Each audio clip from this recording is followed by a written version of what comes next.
Kalau esok kerajaan Malaysia umumkan satu benda, kereta hanya boleh isi 10 liter minyak sehari dan motor pula boleh 2 liter je, apa akan jadi kat negara ni? Sebenarnya benda ni bukan lagi teori lah. Ini memang betul-betul sedang berlaku dekat satu negara sekarang, iaitu dekat Bangladesh.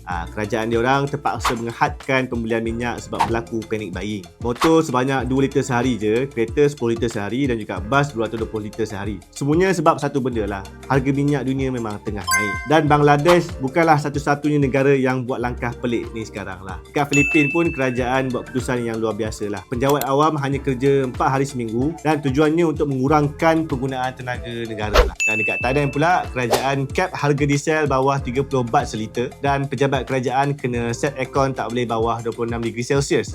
Dan dekat Vietnam pula, kerajaan hapuskan cukai import minyak sementara dan rakyat digalakkan untuk guna public transport. Kenapa semua negara ni tiba-tiba buat langkah jimat macam ni kan? Sebab sekarang dunia tengah berdepan dengan satu risiko yang besar lah. Harga minyak dunia sekarang dah lebih hampir $100 setong. Ada yang cecah sampai $119 setong lah. Dan mungkin akan naik ke $200 setong kalau baru-baru ni kenyataan dilakukan oleh Iran. Dan puncanya ialah konflik geopolitik dekat Timur Tengah. Kalau konflik ni makin besar dan satu laluan minyak yang paling penting dunia iaitu Selat Hormuz ni terganggu, harga minyak boleh melonjak lagi tinggi. Dan masa tu seluruh dunia akan terasa lah kesannya. Sekarang kita tengok Malaysia pula.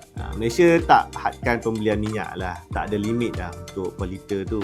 Tapi kita sebenarnya masih beli raw 95 pada harga RM1.99 seliter. Tapi sebenarnya Malaysia juga dah mula ambil langkah yang berjimat lah. Contohnya sekarang kerajaan dah umumkan yang GLC, GLIC dan juga agensi kerajaan tak akan lagi buat rumah terbuka aktiviti tahun ni. Dan selain tu, menteri dan jabatan kerajaan juga diminta untuk kurangkan perjalanan keluar negara. Semua ni sebab kerajaan tahu satu perkara lah. Sebab kalau harga minyak dunia terus naik, subsidi petrol akan jadi lebih mahal lah. Sekarang aku nak bagi korang satu fakta yang ramai orang tak sedar lah. Subsidi petrol ni sebenarnya bukanlah paling banyak dinikmati oleh orang miskin, tapi oleh orang yang banyak guna minyak yang paling banyak lah. So maknanya semakin banyak kau isi minyak, semakin besar lah subsidi yang kau dapat. Sebab itulah sekarang kerajaan sedang fikir satu benda lah. Patut ke subsidi petrol ni diberi kepada semua orang? Atau patut diberi ikut tahap pendapatan? Dan kalau harga minyak dunia terus naik macam ni, berapa lama Malaysia boleh kekalkan RON 95 pada paras RM1.99 lah?